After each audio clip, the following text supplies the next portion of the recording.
देश भर के सरकारी कर्मचारी लंबे समय से मांग कर रहे थे कि ओल्ड पेंशन स्कीम को लागू किया जाए और केंद्र सरकार एक नया फार्मूला लेकर सामने आई है।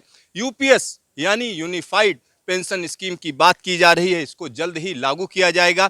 इसके क्या क्या फायदे हैं या इससे क्या बेनिफिट होने जा रहे हैं, इन सब पर बातचीत करने के लिए हमारे साथ दिल्ली के डीआरएम हैं सुखविंदर सिंह जी। आइए सीधा उन्हीं से बात करते हैं। सर, अगर हम नई स्कीम की बात करें तो पुरानी स्कीम के मुकाबले अगर कंपेयर करते हैं तो क्या क्या फायदे हैं और पुरानी स्कीम वाले क्या नई स्कीम में आ सकते हैं?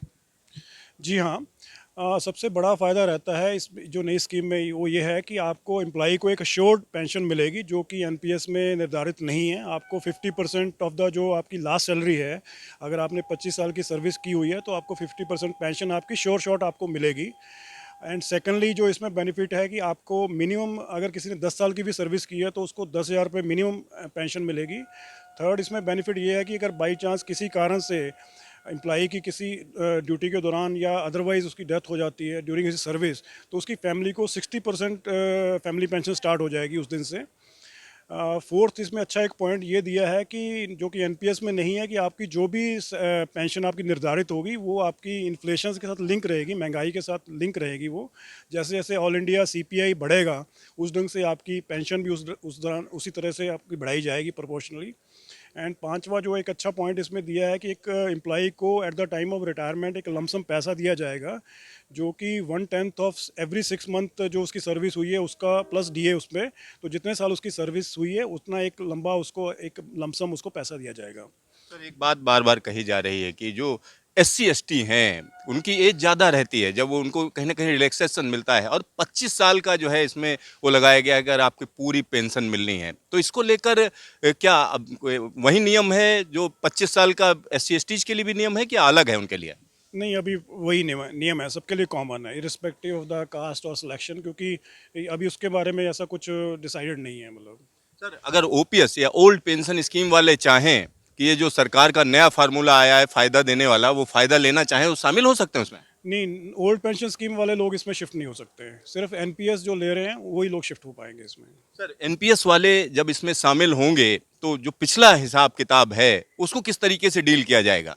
देखिए, अभी डिटेल्स नहीं आई बट पिछला हिसाब किताब वो ऑलरेडी अकाउंटेड फॉर रहेगा उनके सर्विस में।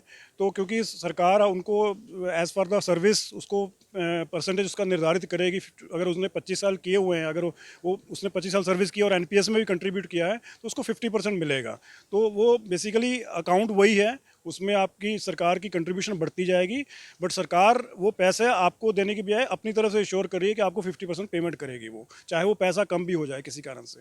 सर, एक और सवाल उठता है। मान लिया एनपीएस में मुझे 25 साल होने जा रहे हैं और जब मैं शामिल हो रहा हूं तो 26वां साल है, तो क्या ऐसा हो सकता है कि 25 साल की अलग जो है पेंशन बन जाए और अगले 1 साल वाली जो हम स्कीम में शामिल हो गए वो अलग बने? जी नहीं, आपको एक ही डिसीजन लेना पड़ेगा जो भी है। और अगर आप in the mean time retire हो जाते हैं तो आप बाद में भी डिसीजन ले सकते हैं कि आप ओपीएस यूपीएस में जाना चाहें, तो उस ढंग से आपका कैलकुलेशन रिकैलकुलेशन होगा और उसके हिसाब से आपको विद इंटरेस्ट आपको गवर्नमेंट पैसा देगी। लेकिन डिसीजन आपको एक ही बार लेना है, सर, दोनों एक और सेम नहीं रहेंगी। सर, एक सवाल और आखिरी और बनता है। अगर एनपीएस की बात करें, मैं एनपीएस में शामिल हूँ, यूपीएस में फिर उसके बाद चला गया, यूपीएस में आ गया और थोड़े दिन बाद मुझे लगा ये गड़बड़ फैसला हो गया, तो क्या मैं वापस जा सकता हूँ एनपीएस में?